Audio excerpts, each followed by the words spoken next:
kabiwas, good morning! Nandito kami ngayon sa palengke, naghihintay kami ng hipon. Alas 4 pa lang ng umaga ngayon. Sa Bagasbas uli kami sasakay kay Kuya Ambet. Biglang tumawag si Kuya Roland kagabi, fishing daw, kaya dali-dali ako nagkayak ng aking gamit.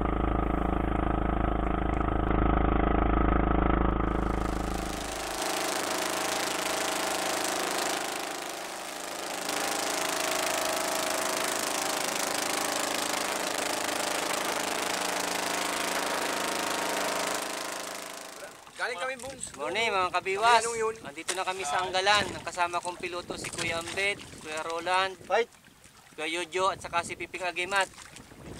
Dapat linggo po kami ma-fishing, kaso kinakati na si Kuya Roland. Biglang tumawag kagabi, gabing-gabi na. First drop namin. Mali ang aking punta na dyan sa... Nag-aandar pa siguro tayo. Wala na, nagmamadali. Dito sa kabila. First drop ng mga anglers, kabiwas. Sabit na naman kayo dyan, sigurado. Hindi na ako. Hindi pa nasimula, may huli na agad, nasabitan na raw agad. Putang lalim. 44. Pag ano, meron dito mga tip. Ha? Manok itong pain ko, manok. Salantong. Dito ka ng manok. Balik. Nagsubok nga pala si Kuya Roland ng bituka ng manok, isaw. Nilaga na pati. Ganda. Kamaka pulong si Balino kuya. Ha? Yun lang daw kuya, pagutom lang daw yung isda. Pag hindi, hindi din. Pag hindi. Kasi ito magpunta sa iskuhan. Hindi naman natin masyadong mahaba ang tayo. Sugo na, maliit lang. First piece.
Strike guys, hindi malaki-laki ito, adjust ko yung drag, lumalaban siya guys.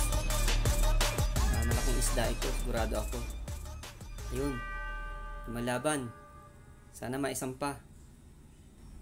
No kaya ang isda ito, siguro malaking pakoy. Mukhang malapit kami sa bahura sa napwestuhan namin ito. Adjust ko ulit yung drag. Oops, patid.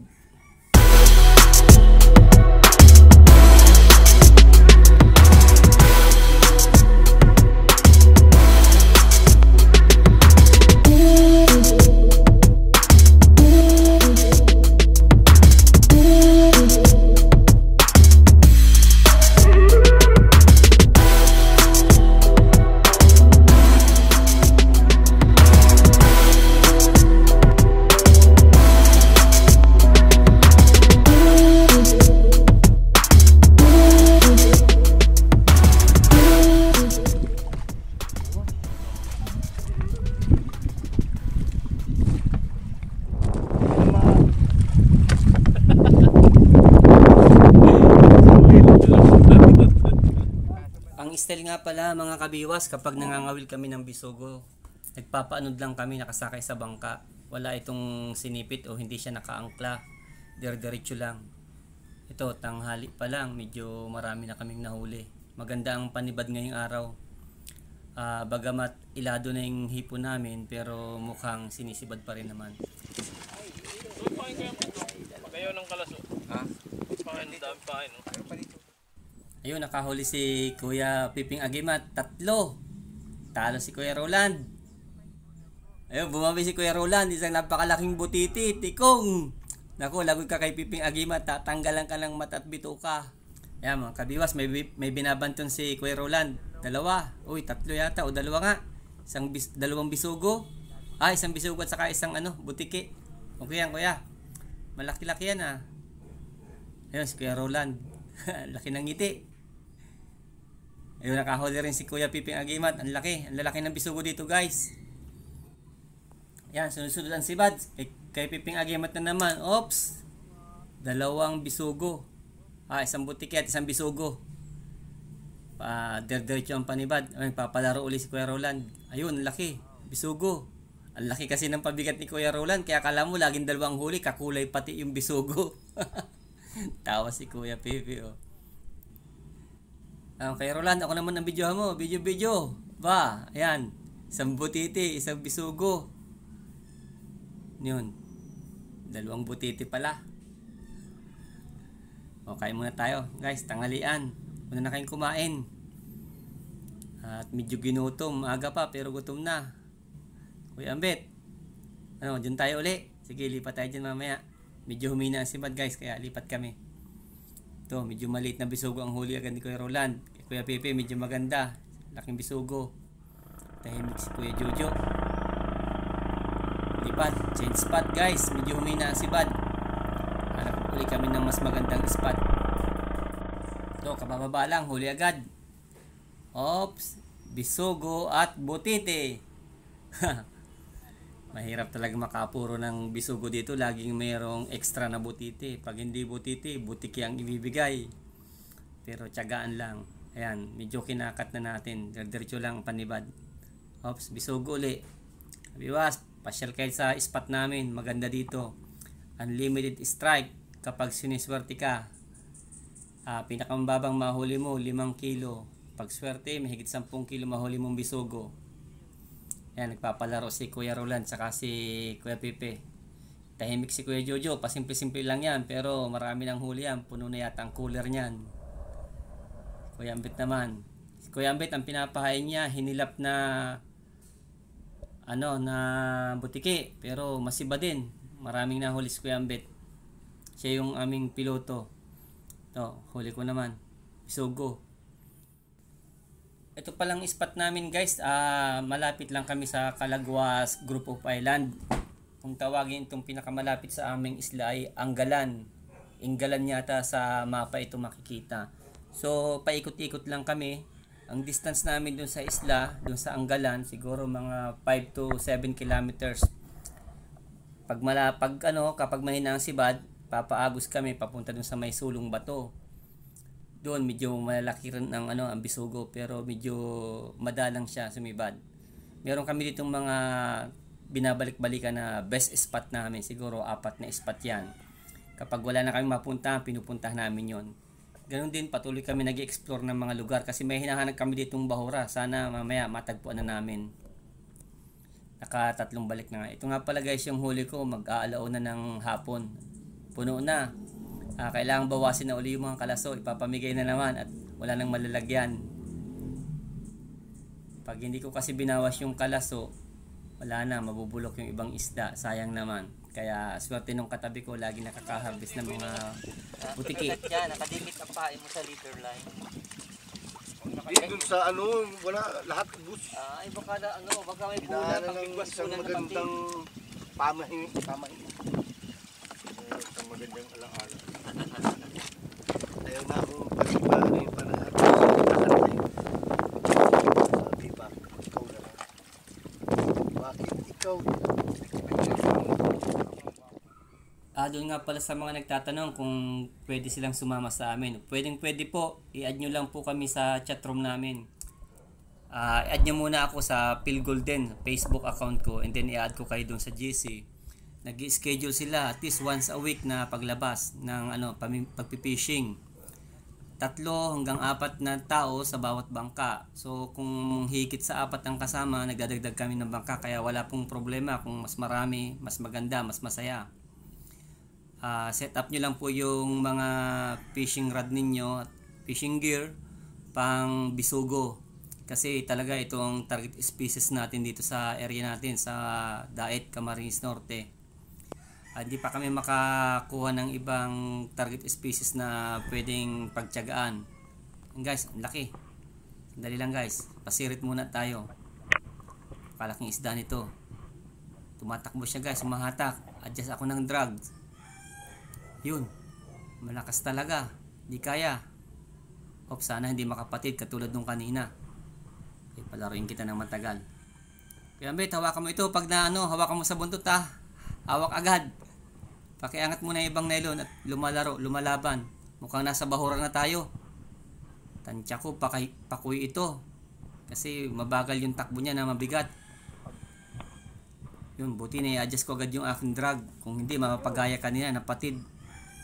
Mataas kasi ang drag nitong casking, 25 kilos yata. Napataas yung adjust ko kanina. Kaya hindi siya nakalaro. Siguraduhin natin makakalaro siya ngayon. Di baling matagal, basta kailangan maisampa. Sayang kasing kanina. Sadya ko, mahigit 1 kilo ito. Medyo mabigat. Malaban. Pero Roland, ano sa tingin mo? Pakoy o tribali? Hindi ka makapagsalita. Sige, bantunin mo muna yung nylon mo. Baka masabitan, magkagulo-gulo tayo. Kuya Ambit, hawak sa buntot wala tayong alaw Yan, lumalaban. Sarap palaruin talaga guys kapag medyo malaki. Itong inaabang-abangan namin dito.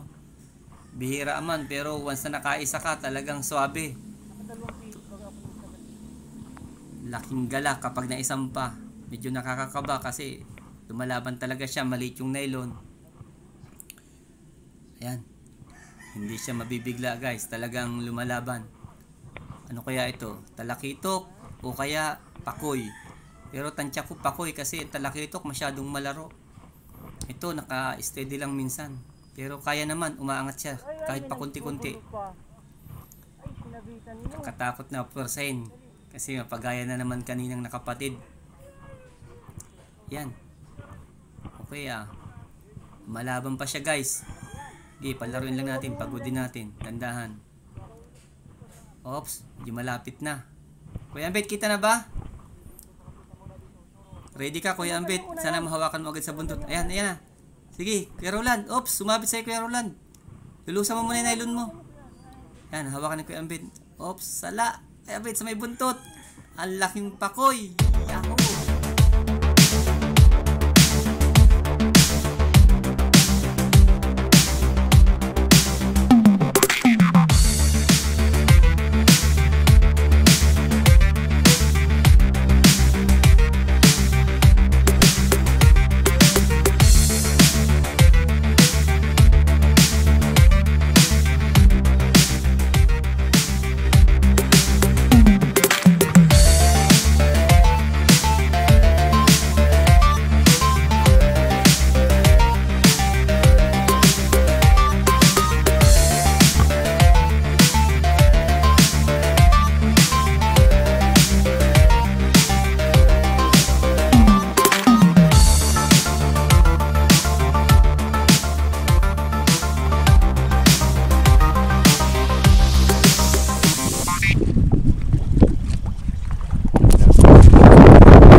Guys, medyo malaki yung pakoy. Inom muna ng tubig.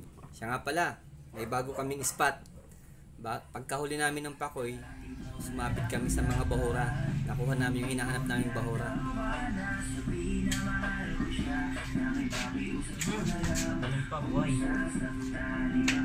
Buhay pa!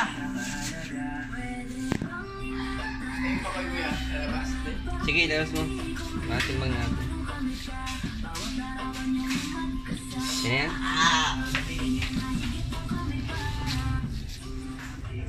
Lima.